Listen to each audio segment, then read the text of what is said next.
is Perspectives on Conflict Studies. And let me bring you back to about 4 years ago when I was first asked to redesign and teach this new course, Fundamentals in Conflict Studies. And I said, well, what kinds of conflicts? We want the course to be about all kinds. What levels of analysis? All levels of analysis. So being asked to teach and design a course, Fundamentals of Conflict Studies, with how complicated conflicts are across different levels of analysis, international, national, group, communal, interpersonal, across all topics, environmental conflicts, identity conflicts, violent conflicts, interpersonal conflicts, was quite a challenge. And what I realized quite quickly was in this field there's no magic bullet. There's no one unifying theory of conflict that holds across every kind of conflict. It would be nice if there was. In my discipline of international relations, we're always looking for a grand theory. Is it realism? Is it neoliberalism? Because every discipline wants to find some grand theory that brings it all together. Conflict studies really is the ultimate interdisciplinary challenge. You just can't find those big grand theories. So rather than teach a course on the right approach, the grand theory to conflict, what I did is I designed this course around what I saw as the four major perspectives on analyzing conflicts and managing conflicts that I saw come up again and again in the literature. And what I'd like to do today is introduce you to those four perspectives with the hope and the expectation that the way we've done this course is you'll use this analytical framework across the whole semester to think about the kinds of conflicts that you're talking about or you're researching for your research paper. And part of the question is, which framework fits? And they're not mutually exclusive. So the point is, there's multiple ways of looking at conflicts. And for some of the complex conflicts out there, there's no getting around the fact that you might have to view them from different perspectives. How do we know what course of action to take when we're confronted with a conflict? That really is the central question of a course on fundamentals. How do you know what to do? It doesn't matter what the conflict. You had a dispute with your roommate this morning. What's going on in Gaza? How do policymakers, how do decision makers, how do you know what to do when you're confronted with a conflict? Yeah? You have to initiate a dialogue. Okay, how do you know that a dialogue works? That way you really get the perspective of both the disputing parties. Okay, so you believe that you see Gaza or you see other, the first thing you're going to do is initiate some kind of dialogue. The first thing we need to do is get some kind of dialogue going between people to understand points of view. Okay? Yeah? History. History. Understand the history of the conflict, of the people involved. Okay, so we have to look back and see what's worked before, and maybe apply those lessons learned from history to what's currently going on. You also have to go into the root of the root causes of the conflict, actually. Without knowing the causes, you cannot go ahead. Okay, how do you know what the root causes are? Again, by dialogue, I suppose. Dialogue, okay, so what people tell you, okay? Well, depending on the scope of the conflict, you could do different methods to understand, to gain a better understanding on the conflict. Mm-hmm. So there's situations in which things like data collection will work, but of course if there's urgency that limits the individual's ability to really gain an understanding of that conflict, because your roommate yelling at you, I guess the data collection is quite brief. Well, or data collection is all the instances of roommate talking to me. When I tried dialogue, he got madder and punched me in the face. Don't try dialogue. That's the data collection. So we have a true social scientist over here saying, well, it's not really about some pre-existing theory about what's the right thing to do, but it's about collecting data, learning what works, and moving from there. And I guess where I'm going with this is just the simple point that we all have pre-existing theories. It would be nice to believe we're all objective social scientists and there's nothing in our heads guiding us on how to manage a conflict. But there is. We all have pre-existing theories. Every one of you in this room has a theory of conflict and conflict management. You know, you may have come to this course and thought you're going to learn about what to believe about conflicts and how to approach conflicts. You already know. In your head, I guarantee you, Every one of you has a guide of action, a theory about conflict, and a theory about managing conflicts. And my guess is if we went around and we elicited those things, we would find a real rich variety in whether it's dialogue, whether it's confrontation, or whether it's something else that proves most effective when we're dealing with a conflict. In this book that you're reading for next week, Alan Tidwell, in first or second chapter, he has a good analogy of this idea where he calls it getting to the other side of town. In his analogy is imagine you fly into some strange city in a country you've never been to before. And you fly into the airport and you have the address of your hotel, so you can't take a taxi cab, and you have to get from point A to point B. And Tidwell says it's not as if none of us have a mental map. It's not as if we're paralyzed saying, I have no idea how to navigate this city. He says we all fly into that airport with a mental map in our heads about what cities look like, how they're laid out, how to get around in a city. Maybe you grew up in a city where, like Washington, D.C., it's beautifully laid out according to a grid. Maybe some of you are from Paris and it's winding streets. And maybe you have ideas about how pedestrians move around in cities. And Tidwell says it's like that when we approach conflicts. We all have these pre-existing theories, maps for getting to the other side of town. So you have a fight with your partner, your spouse. Anyone in a relationship in this room? My guess is you all have a theory for getting to the other side of town with your partner when you're in a fight, right? You kind of know what works and what doesn't work, what to do and what not to do. Anyone a parent in this room? Okay, a few parents. Do you have a theory about getting to the other side of town with your child? I bet you do. Your kid is having a temper tantrum. What's your theory for getting to the other side of town? Smack him, smack her, time out, a nice calm conversation, bribery with some TV. Who knows? You all have a theory for getting to the other side of town. Someone cuts you off on a highway. Road rage is a big problem in the United States. Someone cuts you off on a highway. What's your theory for dealing with that conflict of that driver that just cut you off? It's a big problem with my wife and I. My theory is look the other way, slow down, and hope they go away as quickly as possible. She likes to look out the window and go, I say, no, don't do that. They may have a gun. Right? So we have different theories for getting to the other side of town in those situations. And every situation is unique. And we've all developed these elaborate mental constructs about conflicts and how to navigate them. Let's get some specifics. What's your theory for getting to the other side of town with these two guys? Who is this a picture of? Okay, so in the United States, these are public enemy number one, right? The two international leaders we seem most frightened of, and probably the two most vocal critics on the international stage of U.S. policy. So what's your theory for getting to the other side of town with these guys? What? I said that. Okay, avoidance. That's a conflict management strategy. Avoid. Don't listen to them. Don't, when they say these provocative things on on the international stage, don't react. That may be a theory for getting to the other side of town. Yeah. I would try to put myself in their shoes and try to kind of visualize what it is that they might be thinking and what it might be like from their perspective if I were living in that country and what the different things happening in the country might lead me to believe or how I might come about those self-interests that we have, these perceptions that they have. Okay. So you have a very much of a conflict studies theory for getting to the other side of town, saying arrest your own assumptions about what the world is, try to see it through their point of view, and maybe that will make engagement easier. What's George Bush's theory for getting to the other side of town with these guys? Aggression. Yeah. His theory of conflict, his theory of change, is based on, remember,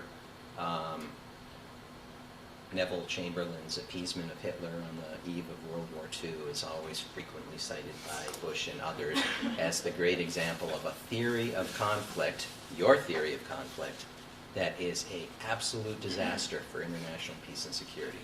So George Bush's theory of conflict is appeasement always backfires. And his theory is the only thing these guys know is strength. You hit them as hard as you can, or you threaten them. And you back up your threats with a real likelihood that you're going to act, and that's the only thing they understand. This was a big debate in the presidential campaign in this country. Barack Obama said, "Oh, I would talk to Iran." And George Bush said, "Talk? Why would you talk? That's appeasement. Talking is just going to give them more time to do their nuclear program." So, at every level, from interpersonal to international, there's these really very starkly different theories of change. And depending what you believe, you go in a fundamentally different direction. Another sillier example. What do you do with this? Look at that mean guy in that shirt. He's pushing that poor guy around. When I was a kid, I still remember my dad gave me this book called Tom and the Two Handlers. This was my father's attempt to teach me about what to do with bullies in school. And the story about Tom and the Two Handlers was the bully pushed him in school, and then he came and told his father, and his father took him out into the garage every day after school, and he put up a boxing badge and bag in the garage, and Tom, his dad would give him tips. And sure enough, the bully the next week pushes Tom in the schoolyard, and what does Tom do? Socks him right in the face, black-eyed. And what happened to the bully? Do you think he ever bothered Tom again? Never bothered Tom again. So I've evolved from Tom and the Two Handlers. I never tell my daughter to sock people when there's bullies. I tell her to tell the teacher. Right? So a generational shift in how you deal with bullying. Really different theories of change, theories for getting to the other side of town. We all hold theories of conflict and conflict transformation that serve as guides for action.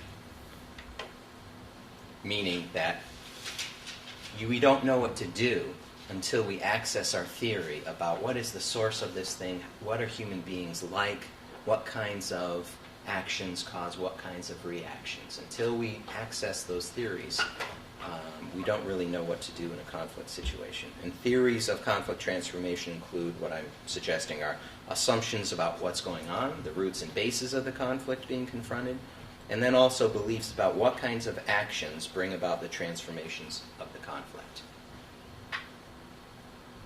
So, if an aggression gene is at the heart of conflict in the world, which some people believe, it's a pretty simple, elegantly simple theory. What's the problem with conflict? What is conflict about? You may come here and say the reason we have so much conflict in the world is we are inherently an aggressive species. And if you do studies of primates and you see what chimpanzees and other primates are doing, you say, yes, look at that. We are inherently aggressive, and there's no avoiding it. If that's your theory of conflict, what's the form of conflict management that you might suggest to managing conflicts in the world? What do you do? Be the strongest. Exactly. So if your theory is that the aggression gene is at the heart of conflicts, your solution is to become the strongest guy in the block, or woman on the block, or to partner up with somebody who's really strong so you can build an alliance and make sure that you're safe. Of course, that's what you do. If lack of contact is what you'd believe to be at the source of most conflicts, what do you do? The reason we're in conflict is because we tribalize, we form these identity groups, we separate, we don't interact, and that breeds stereotyping and misunderstanding and all that stuff. If that's what you believe, what do you do? Try to build in channels of communication. Sure. Find ways to bring people into contact with each other. Pretty simple, very different from the aggressive gene notion. That was the whole principle behind busing in the United States in the 1970s, right? Waking up saying we have this real problem in the United States with race relations. And one of the problems is African Americans are going to these schools, white kids are going to these schools, they never see each other, they never interact. So the government said, I've got an idea, let's integrate schools and let's bus African American kids from these school districts to white districts to those districts. And there were a lot of consequences of that in some ways exacerbated the conflict. But that was the notion, lack of conflict, lack of contact. Cultural differences? If it's not just contact, but there's also a misunderstanding, so that when I reach out my hand to shake your hand, you believe that that's an insult, what's the solution if it's cultural misunderstanding? Yeah. Education. Sure, education. So we have all sorts of educational programs in schools all over the place trying to help people better understand people who are different. Where do these theories of conflict come from, do you think? If we all hold them, and they're all different, where do they come from? Where do you get your theory of conflict? From your families, your upbringing. Sure. I think some of it's passed on your family, your culture, probably experiences. We have we have two different groups that come into the Maxwell School each year. First, it's a group of Israelis, and then it's later a group of democracy leaders from Arab states. They don't come in at the same time, and I do a conflict lecture with them. Let me tell you, when you live in a conflict zone, those experiences shape the way you see conflict. And I can talk till I'm blue in the face about principles of conflict resolution from my nice, safe vantage point in Syracuse University. And a lot of what I say, these principles of conflict, are not easily accepted by people who live in conflict zones. So experiences, education, what your parents taught you, your culture, all sorts of things is where they come from. All theories of conflict and conflict transformation are subjective. So different individuals looking at the same conflict may hold contrasting and perhaps contradictory theories about what the conflict is about, how to transform it, and what constitutes success. So my point here is that where you sit determines what you see. This is kind of in the spirit of constructivism as a kind of a theoretical, postmodernism as a theoretical perspective. I think this is a core principle you find again and again in conflict studies. This notion of where you sit determines what you see. Quick analogy, so you get what I'm saying here. Before I moved to Syracuse, I worked in Boston, Massachusetts. And I drove in to Boston every day. And the way my route took me is I always drove from out west on Route 2 into Boston. And I always remember coming up over in wherever it was, Somerville or something, coming up over the ridge in Somerville on Route 2 and seeing the skyline of the city for the first time for that day. And I recognized it immediately. There's all the buildings laid out exactly, and I said, yes, that's Boston. That's where I work. I knew it. Once in a while, I would take the Mass Pike in, coming up from the south. And the first time I got a glimpse of the buildings, the skyline, looked like a completely different city. It would be unrecognizable. You couldn't compare the two things. Where you sit determines what you see. Absolute truths are very hard to come by in conflict studies. Too bad. It'd be nice if conflict was like a laboratory experiment, and we could conduct it and turn up the burner to 120 degrees and the gas burns off at the same time at every time it hits 120 degrees. That's not what conflict studies is about. Where you sit determines what you see. That's probably one of the hardest things for people who are not predisposed towards conflict studies to accept and believe as a core principle. And if you're an ideologue, you're probably not going to like what Chris has to tell you in this class, or what I'm saying now. If you're an ideologue, what is an ideologue? Have his own ideology and a way of looking at a particular thing. Yes, and it's rigid. You see the world through one framework, and that's it. And everyone who doesn't see it through that framework is wrong, and everyone who sees it through that framework is right. If you're an ideologue, this is not a field for you. I'm telling you right now. You're not going to do well in conflict studies. If you believe that somehow you have been blessed of everyone in the world with knowing the truth, this is not a field for you. Everybody in the world just happened to be me. You're not going to do well in the field of conflict studies. Your enemy sees his or her world with just as much conviction as you see your world. That's a pretty powerful thing to accept, and a very hard thing to accept. There are, I think, as I look at the literature in conflict studies, everybody may have their own theory of conflict and what to do about it, but if you read the literature in the field of conflict studies, I see there tends to be a clustering of theories or approaches or ideas about conflict around 4 dominant frames for understanding conflict that you see coming up again and again in the literature. And knowing these frames, knowing how these kind of ideas about conflict cluster within these frames, will help you be not just a good descriptive student, researcher, but an analytical researcher. Meaning it's one thing, it's the easiest thing to do when you're a graduate student is write a paper that describes a conflict. Well, this happened, here's the timeline, these people fought, they say it's about this. The harder thing is to analyze, to do analytical work, uncovering where these assumptions come from, categorizing them. So I think that knowing this framework will help you with your analytical work in this class. And here's the framework.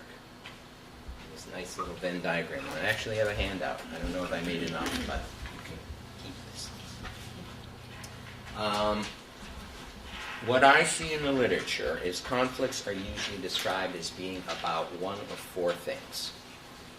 They're about tensions that are built into the system as part of the structure and social political order. That's what I'm calling the structural systemic perspective. Or they're seen as arising because of emotional dynamics, or arising because of cognitive dynamics, and I'll go over each of these things, or tensions that arise because of incompatibilities over the interests or positions that people hold.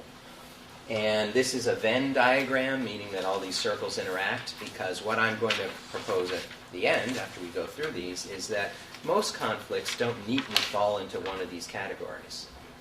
But good analytical work usually means trying to see each of these components and how they fit into a particular type of conflict. One may be mostly about some kind of underlying emotional dynamic, but also have overtones of cognition. So let's start with what I'm calling a kind of structural perspective on conflict. Okay, this is probably one of the hardest perspectives to get, so I'll begin with it. One of the biggest debates in the field of conflict studies is whether or not a conflict can exist if you're not aware of it. Could we be in conflict right now and you not be aware of it? How? There's no conflict in this room now, is there? Nobody's yelling. Nobody's glaring at me that I can detect. So how could we be in conflict with each other right now? Well, there might be some tensions on the part of one person, the other person might not be aware of. Okay, you might be harboring some negative feelings. You might not like my sweater, or think what I'm saying is garbage, and you're not going to say it, but you're feeling it underneath. Okay, but I wouldn't be aware of it. So I'm not in conflict with you because I'm not aware of it. Yeah. I was just going to say, as far as someone not necessarily yelling, someone could be expressing conflict through a different medium than yelling at you. Okay, nonverbal clues like falling asleep. Something like that, or... I once co-taught a course with another professor who actually fell asleep once when I was lecturing in the class. I couldn't believe it. So I think that was some passive-aggressive stuff going on. Okay, yeah. Yeah, maybe some of our are not physical, all of us are physically present, but mentally our minds may be elsewhere, and there will be a kind of conflict of interest. You are trying to lecture, but we are not properly listening to them. Okay, so that would put us in conflict because our goals are different. Yeah. Social structures that exist in that create hegemonies of sorts where groups retain the power that you're talking about. Yes. And pull it away from other people. That's what I'm looking for. So not so much the stuff you were all talking about, but when I'm talking about structural sources of power, what I'm saying is structuralists say, sure, conflict exists all the time and people may be aware of it or may not be aware of it. And their argument is that every political, economic, social system comes with a set of rules and a set of norms and expectations that are enforced by the institutions of those organizations or societies, courts, schools, laws, this classroom. So every social setting has norms and rules of behavior that you're expected to follow, which are enforced either overtly or not so overtly by the institutions of that society. And that kind of underlying order, that underlying social structure, always favors some people at the expense of other people. Provides power and resources to some groups, but not to other groups. And always puts people in conflict, even if they don't know it. One of the biggest proponents of this point of view is a fellow by the name of Johann Galtung, who uses the term structural violence. And he says, there doesn't have to be, when you think about violence, violence just doesn't take the shape of somebody physically hurting somebody else, but there's something called structural violence, which is living within a society or a structure that has norms and rules that hurt us, that take things away from us and privilege other people. So let's get to some examples so you can see what we're talking about. 3 examples. What are the structural sources of this conflict in this classroom, given what I just said? How do the rules and norms create conflict that privileges some people and takes away privileges from others right now? And puts us in conflict. Yeah? There's an authority structure where we Yes. we have the norm that we should respect what you're saying because you're a professor. Right. We're students. The biggest, most obvious source of structural conflict in this classroom is I get up to sit up here or stand up here and talk. I don't have to raise my hand when I want to talk. You have to raise your hand when you want to talk. I have all the power in some ways. When Chris is up here, she has the power because she's grading you, and you need to please her. So there's a simple example of a structural source of conflict built into the dynamics of this classroom. What about within families? By the way, there's other ones too. Some of you are native English speakers, and some of you are not native English speakers. Galton would say there's a potential source of conflict as well. Power and privilege is given to those who can navigate this terrain more easily because we're able to speak in a native tongue. Or maybe women are less inclined to be loud and aggressive in answering questions and therefore don't get called on as much as men in a classroom. Yeah? I was going to ask you, so institutionalized systemic oppression in the form of racism, sexism, ableism, Yes. any of those things, classism count as well in those things that you're talking about? Exactly. All of those things, and this is a big tradition in conflict studies. Not the tradition that you typically learn of in studies of conflict, but a big one nevertheless. Within families, you could say the parent-child relationship is a structural source. Sure, of course. We don't question it, but what I say goes. It's my daughter, ultimately, or what my wife and I say. What about in the U.S. socioeconomic system? So, Felipe, you just mentioned a few things. So give me an example in the U.S. socioeconomic system, a source of structural violence.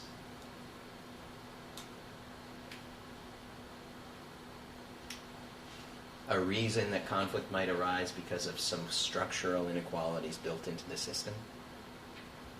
I'll give you an example. Senators. I was just thinking senators typically are from upper class, upper class society or people of privilege and have more of a voice than people in lower class. Exactly. So you look at the composition of the U.S. Senate, you see a lot of very wealthy men, white lawyers, right?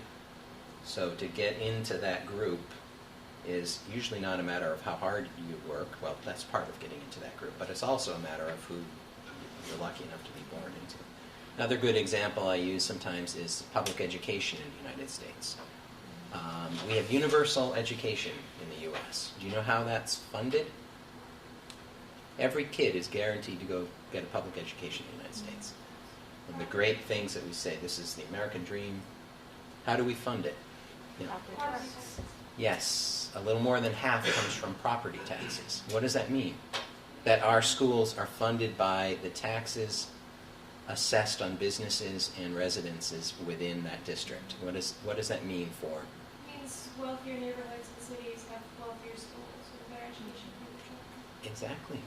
So if you make a lot of money and you get to move out to some fancy suburb and the houses out there are 4, 5, 6, 7, 800,000, the property tax assessed on those houses brings in an incredible amount of money that then pays for the public education of your child. If you grew up right over the hill, south side of Syracuse, where property taxes values are terrible, there are no resources, very little, relatively little funding is coming in to pay for public education. So we say we have, everyone's entitled to free public education in this country, but when you look at how it's funded, structurally, certain kids are getting privileged over others. Not because of how hard they try, but because of an accident of history of where they were born, right? Who their parents were. Now, Americans typically don't like this perspective on conflict. In fact, we believe in the American dream, right? What does the American dream say? You can work yourself up into bootstraps and be the president of the United States. Anybody can become anything they want in the United States. That's the American dream. Work hard, play by the rules, and you can become Donald Trump, or whoever it is that you want to be. But the structural perspective says that stuff, that kind of notion is an illusion, because it's based on the notion that in every society rewards are given in equal proportion to effort. That would be wonderful, right? If rewards were given in equal proportion to effort, that would be a fair system. But structuralists say the race is unfair, that from the get-go, when we're born, there's more hurdles in the lanes of certain people and fewer in the lanes of others. And this creates inequalities, that creates an unavoidable source of conflict within any society. Who's the most famous historical philosopher who champions this perspective, by the way? Marx. Yes, Karl Marx. What did Karl say? He was the first structuralist representing what's sometimes called the conflict tradition. Who said Marx? What was Karl Marx's philosophy? Basically that, certain people have the power and they do everything they can to keep everybody, from getting that power. Okay. Power's, it's unequal distribution. Sure, and it's divided between people who own stuff and people who work for people who own stuff. So there's a rich tradition here. So what do you do if you are looking at a conflict and you're trying to see and understand and you see it as structural in nature? Some of the things you would want to do is you want to it's not about dialogue, right? Dialogue is just some kind of band-aid over a deeper problem. It's about redistribution. Maybe it's about, for Marx, revolution. It's about forming a social movement. It's about asserting. It's about managing conflict by asserting and trying to become more powerful to overthrow an existing institutional structure to make it more equitable. A lot of people view conflict through this perspective. For each of these, I'm going to finish up with a quote. So I want to read one from Martin Luther King, who has this nice passage in his essay, Where Do We Go From Here?, which he wrote towards the end of his life, where people were asking, well, where does the civil rights movement go from here once it had gotten some traction? And he's speaking to this question of what do we do next? And he says something that is very alarming. It got a lot of people very nervous because he started moving from dialogue and understanding to something a little bit closer to structure. And here's what he said. Where do we go from here? We must honestly face the fact that the movement must address itself to the question of restructuring the whole of American society. There are 40 million poor people here, and one day we must ask the question, why are there 40 million poor people in America? And when you begin to ask that question, you are raising the question about the economic system, about broader distribution of wealth. When you ask that question, you begin to question the capitalistic economy. And I'm simply saying that more and more we've got to begin to ask these questions. We are called upon to help the discouraged beggars in the life's marketplace. But one day we must come to see that an edifice which produces beggars needs restructuring. It means that the questions must be raised. And you see, my friends, when you deal with this, you begin to ask the question, who owns the oil?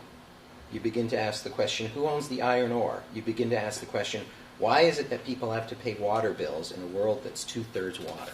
And he goes on and on. And people started getting very nervous. It's one thing to be brothers. It's another thing, what? Restructure the capitalist economy? So that's the structural perspective. Those who view conflicts through a lens of cognition aren't interested in underlying structures. They're interested in how cognitive processes lead to conflict. Somebody please define cognition for me. Yeah. Thoughts. The mental processes. Okay. So cognition, anyone an undergrad psychology major? There we go. Cognition is simply beliefs, what we believe to be true. The way we see the world by having beliefs about what the world means, what it looks like. That's a cognition. Students are basically well-motivated and well-meaning. That's a cognition that I hold towards my students. My mother loves me. That's a cognition.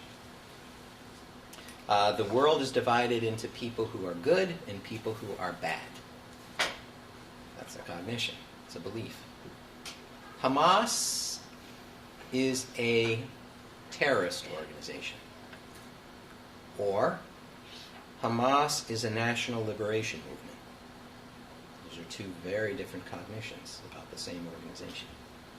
Cognitions are really, really powerful things because social psychologists have found out that we protect our cognitions. We don't like information that contradicts what we believe to be true.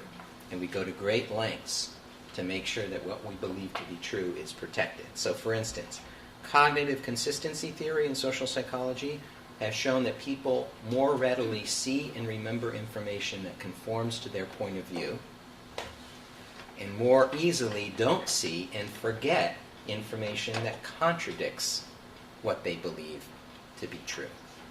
Right? So this explains why you had Fox News and whatever, and SNBC looking at what's going on in Iraq, and Fox News says, look at all these great things happening. That's proof that this has been a great campaign and things are turning around. Same story, same images, same picture, and then SNBC says, look at what's going on. Isn't it terrible what a tragedy this is and what a big mistake we made? So we tend to look out there in the environment for information that confirms what we believe and disregard what disconfirms it. Now, cognitive dissonance theory says people go to great lengths to avoid cognitions that contradict themselves, so that when I say my mother loves me and then she hits me,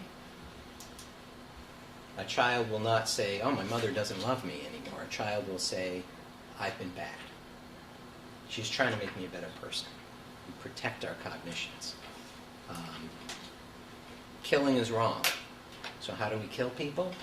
We say, well, they're subhuman. They're not like us. Right? Killing regular people who are God-fearing is wrong. But they're not God-fearing. They're different. So it's okay to kill them. Protect our cognition. Allow us to move forward. Yeah. I was just going to say, doesn't cognitive somewhat rely upon the structural, the structure that you're in that educates you into beliefs? Absolutely. And again, I'll come back to this point of why this is a Venn diagram. All of these things are connected. So very often it's hard to see a conflict as just cognitive, because cognitive is based on real distribution of resources, right? And wrongs that have been committed. So the idea is to take each of these perspectives and see how they apply to a conflict, which is the interesting thing. So cognitions are really interesting to a lot of people who study conflicts, because the world we live in is the world we create mentally, they would say. We create analogies and stereotypes, and we frame issues out there to mean certain things. the axis of evil. Right? That's a cognition. Mental stereotypes. Simplifying complex reality into simple belief systems that allow us to move forward. Now, the key to conflict management from the cognitive perspective is, what would you think? That's on the board behind me, so you should know. If conflict is about what we believe, you change beliefs, right? Anyone ever heard of Joseph Campbell? So he's this kind of well-known, passed away within the past decade, theologian, right? He has this great quote that I use when I think about the cognitive perspective, and here's what Campbell said. If you want to change the world, change your metaphor. If you want to change the world, change your metaphor. What do you think he meant by that?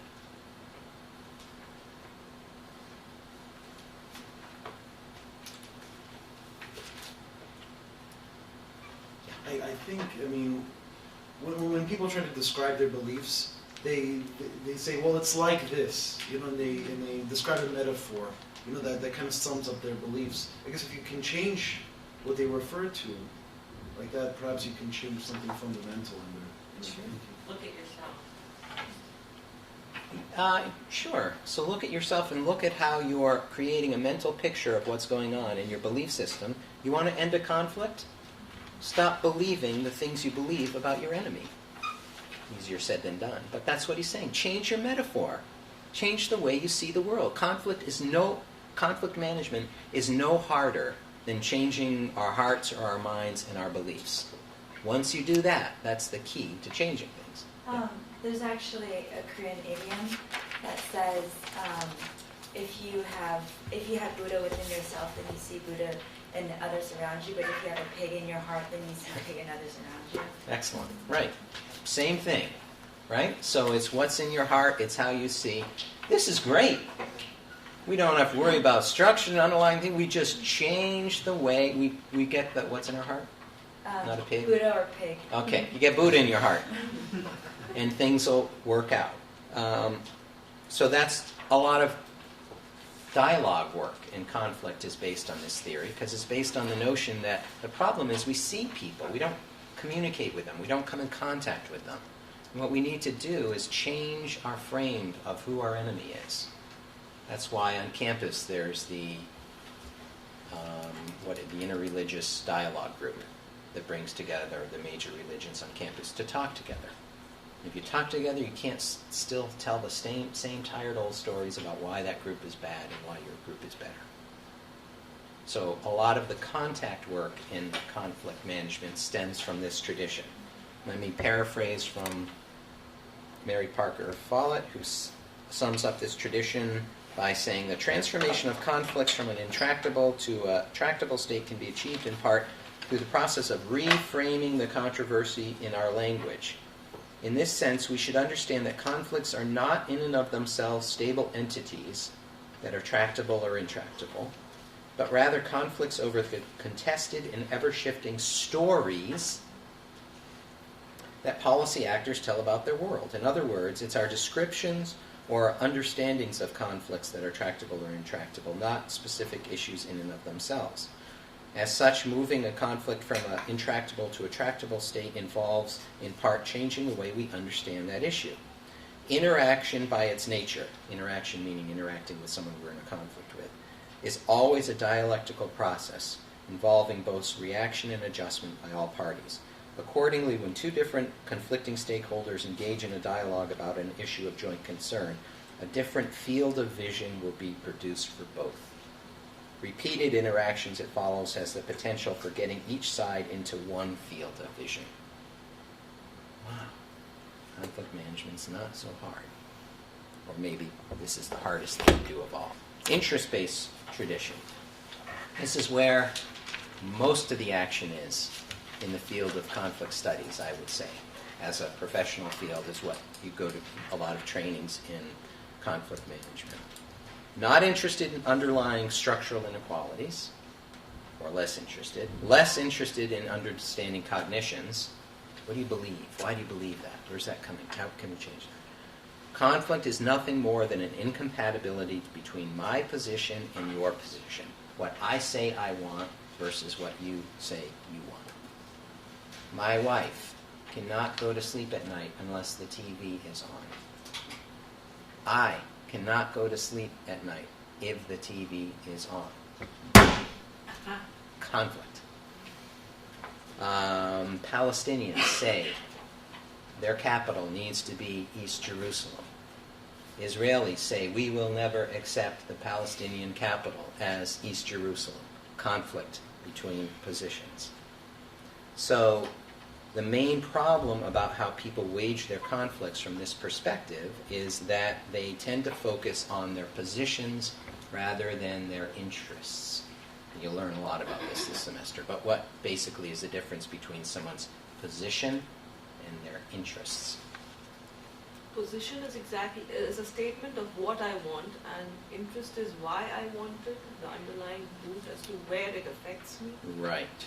So people bang their heads around positions and just keep, no, TV off, TV on, TV off, TV on. You can go around and around and around. And by focusing just on positions, you're not going to go anywhere. So as you're saying, sure, why do you want the TV on? Why do you want the TV off? Will reveal maybe some interests where a mutually acceptable compromise is possible. So my daughter wants to stay up every night till 9 o'clock because the shows she likes to watch now are all on from 8 to 9. She's in 5th grade. I like her to go to bed earlier, so I say you go to positional bargaining. So if you were in mediation, somebody from an interest-based position would say to my daughter, why do you want to stay up till 9? Well, all the best shows are on. Dad, why do you want to go to... Well, it's healthy and she needs it. Revealing the interest, what would be the solution to that problem? Very simple. TiVo the shows. TiVo the shows. Voila. So when you're in the zone of positional bargaining, you can't think creatively, but interest-based perspectives always remind us, focus on interests instead of positions, and you'll see that quite a bit. So the god of that perspective is, anyone read this book? Only bestseller ever in conflict studies, international bestseller, Getting to Yes by these Harvard folks, Ron Fisher and William Ury. So, arguing over positions produces unwise agreements.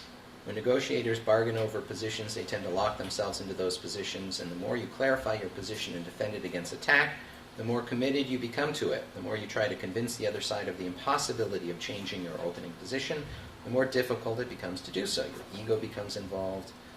You now have a new interest in saving face and reconciling future actions with past positions, making it less likely that any agreement will wisely reconcile the parties' original positions. Consider the story of two men quarreling in a library. One wants the window open, the other wants it closed.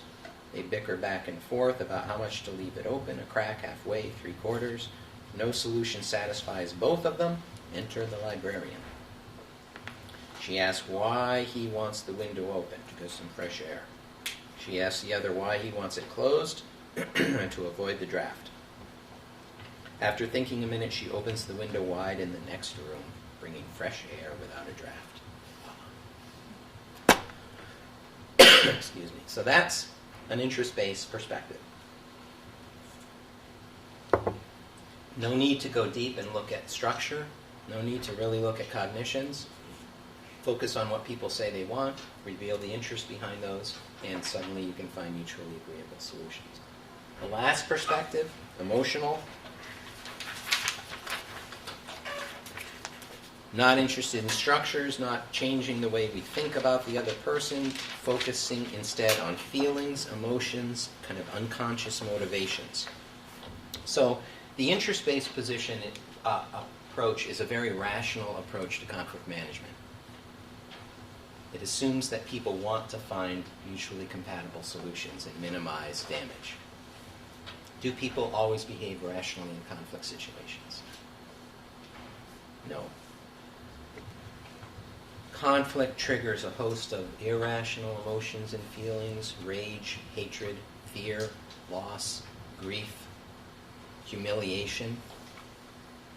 And if we're going to deal with conflicts sometimes, if these things are at play, you can't do any of these other things. You can't negotiate. You have to deal with those underlying emotions first.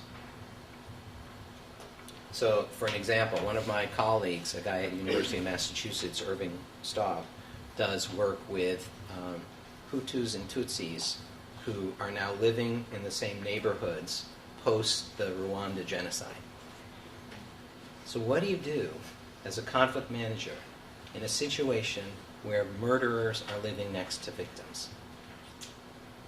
Do you negotiate? Well, let's sit down and negotiate what's your interest here? No.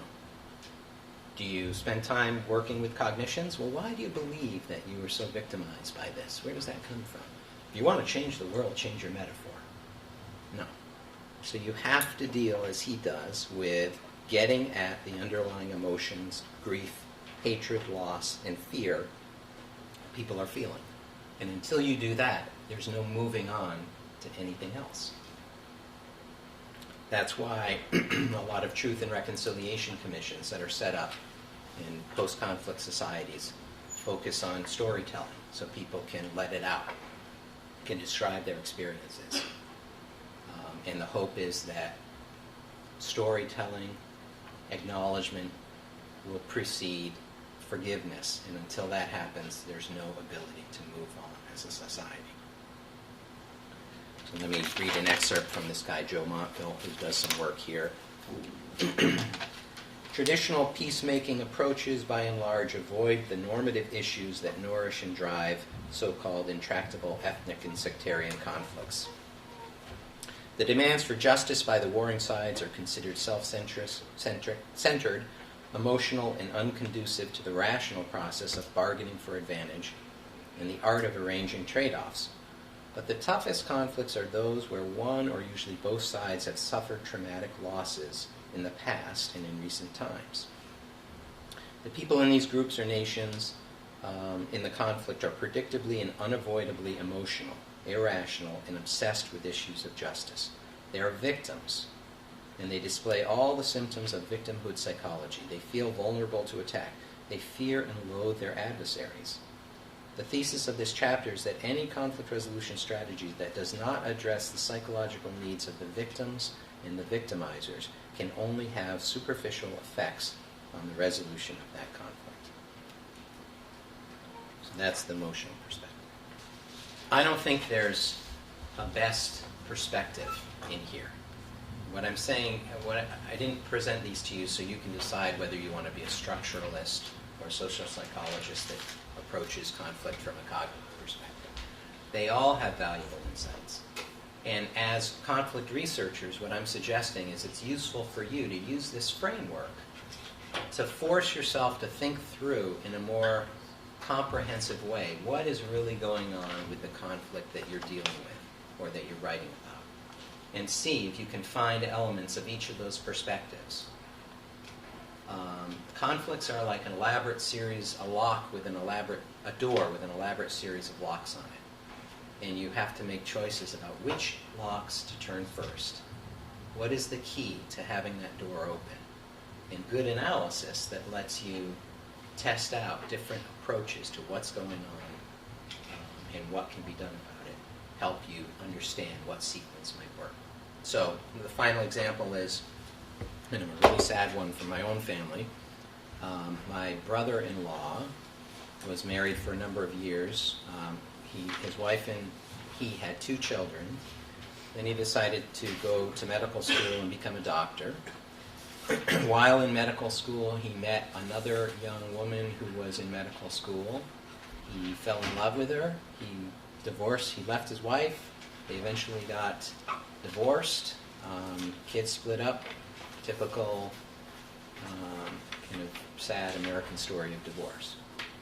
They could not reach agreement on custody during the divorce. They were at an impasse. They couldn't communicate. And he came to me kind of as a conflict guy, well, what should we do about it? And I actually used this structure and thought about it. And that story, their conflict, really is about many things. And the question is, what do you deal with first, or what sequence do you deal with things? Structure.